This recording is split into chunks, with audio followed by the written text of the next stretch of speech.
Hi guys, it's Friday and welcome to episode 50 of Waxing On. Hard to believe, 50 episodes since we entered into this period of isolation during the pandemic. And today we're going to kick off with a very special band, one that's one of my favorites. I'm just going to read you a little description from their website. It says, what do you get when you cross three amazing saxophonists dressed in wacky clothes, a crazy dancing drummer, and a killer upright bass player, and have them sing songs about buses, roaches, and hockey, and spend half their time playing in the audience? The Shuffle Demons, that's what? Yes, it's the Shuffle Demons today. A chance to look at one great Canadian band. They've been around since the mid-1980s, recording. I'm just going to read you some what they call facts and estimates off their webpage, just to give you some idea of their background. 3 saxes, bass, drums, 1 goatee, and 29 years later, we have 8 albums, 5 Casby Awards, which are equivalent to Grammys, 2 Toronto Musician Awards, 1 Juno nomination, 7 videos, and 3,800 concerts. Amazing feat. This is a band that I first saw live in 1990. And while I did have one of their cassettes, and I'll show you the cassette album, Streetniks, which was kind of an introduction to the band, and had one of their big hits at that time, Spadina Bus, Out of My House Roach. Those are 2 of the songs they had that they played a lot in concert. And it gave me a little introduction into the band. So anyways, I went to see it in 1990. I took my children, who were very young at the time, and it was surprising. It was an outdoor concert. It was not a formal concert in any sense. The band was performing, people were up dancing, they were singing along, the band was interacting with the audience. It was really a party feel. And what was surprising was, from the older people to the jazz fans, to the rock fans, to the young children that were there, everybody was into it. It was the kind of music that appealed on a level that they could all connect with. And it was really amazing. The album that I picked up that kind of covered the material they were doing at that time was What Do You Want? This is what they were touring behind the time I got a chance to see them live.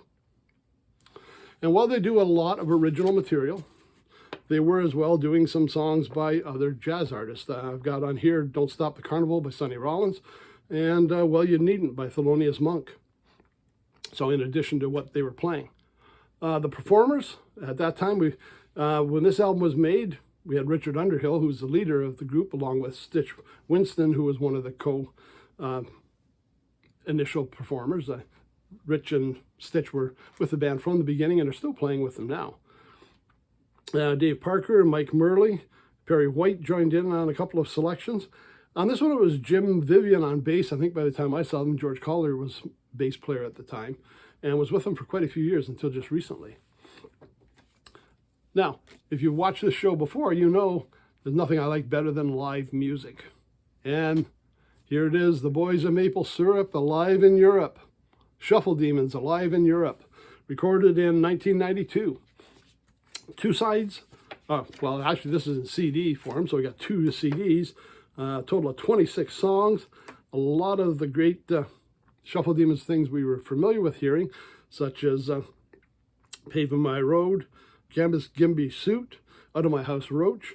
But we've also got Hey Jude. We've got, the Boys of Maple Syrup. They've created that new one, Happy Birthday, John Zorn. Bim Shall Swing by Thelonious Monk. A lot of good tunes in here. And a lot of great live performances. I'd say this band is not unlike the Grateful Dead. Not in the sense of what they're playing, but in the sense that people said the best Dead was live Dead. Shuffle Demons do some great studio albums, don't get me wrong. They're great albums. If you can see them live and you hear them live, there's a different kind of energy. There's that connection with the audience that takes it up another notch from the studio albums. Now, that being said, again, there's some great studio albums. One of my other favorites was one called Extra Crispy. And again, showing how they were taking other people's music. This one actually features Gordon Lightfoot's record of the Edmund Fitzgerald. as well as another one that was a favorite here with the Funkin' Pumpkin. Getting ready for Halloween as we're crowding into the fall right now. This one, again, the same personnel pretty much. Perry White, David Parker, George Collier, Stitch Winston, and Richard Underhill's the leader. Now this band, and this was a couple of years ago, I went to see a clinic with them in Ottawa. And during the clinic, they took a period where they were going to take a request. Just somebody name off a song and they'd play it. So the one they decided on, or the one they accepted, was the Beatles' Come Together. Now, I've seen jazz bands, you get together and we do a jam session and somebody calls out a song and we all play the head, and then people take turns doing their solos. And it's all pretty generic. I mean, we got the chords, we got people soloing on top. Nothing really special would be happening. When these guys went to play Come Together, started off with George on the bass, the saxes came in, but when they did, even with no arrangement, when they did, they had that Shuffle Demon sound. The chords sounded like Shuffle Demon's chords.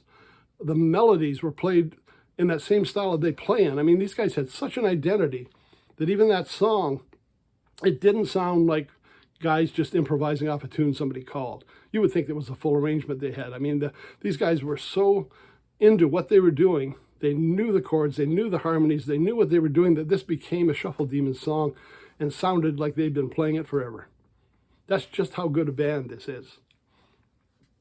Now, they're still out performing. They're still out recording. There was a bit of a hiatus after Extra Crispy, and they came back with Clusterfunk, which is what they were touring behind at the time I'd seen them. And they have another one called Crazy Time out now. These songs and albums are available on iTunes, I believe on Amazon, Bandcamp, so you want to get a chance to check them out.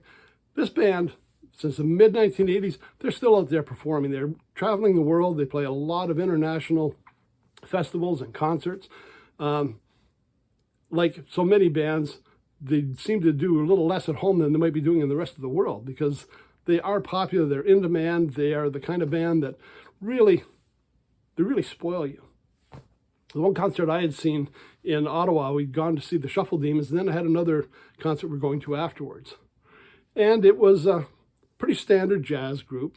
I mean, you had the trumpet, saxophone, rhythm section.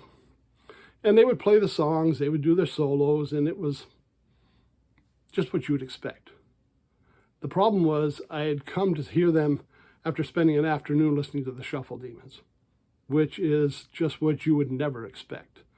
To me, the second concert was just flat.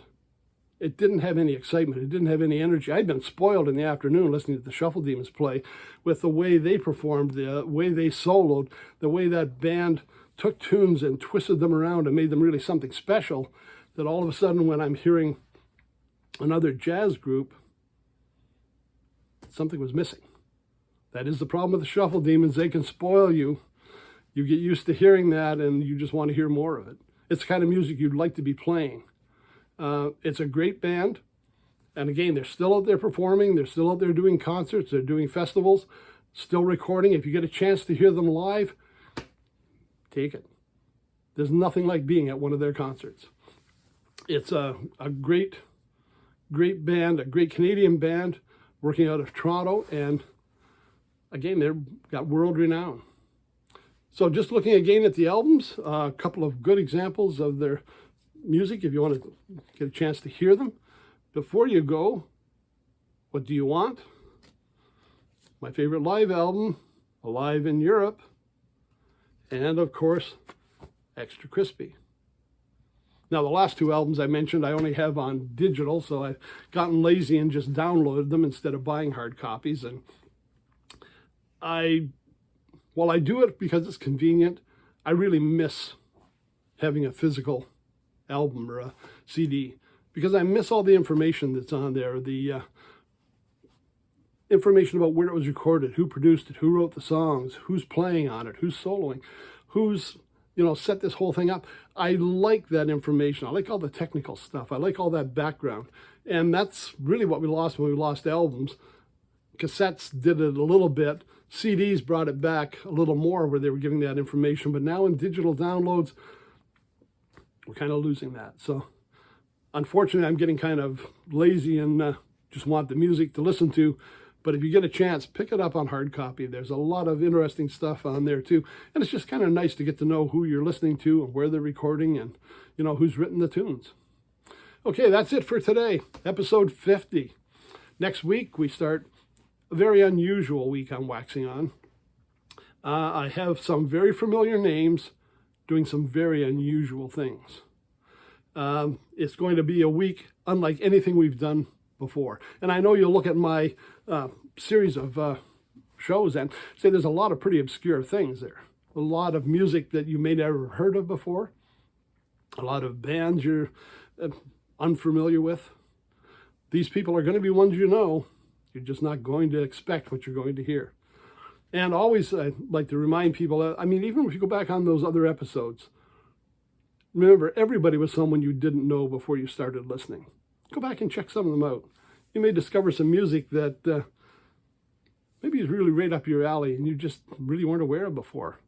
I don't know, a lot of the materials from back in the 70s, maybe early 80s, so you may not have had the opportunity to hear it. But nowadays, so much information is available, so much music on the internet. Take a chance and check them out. Again, if you get a chance, stop in and see the Shuffle Demons anytime they're playing. And we'll see you on Monday with episode 51. Everybody have a great weekend. Stay home, stay safe. We'll see you Monday.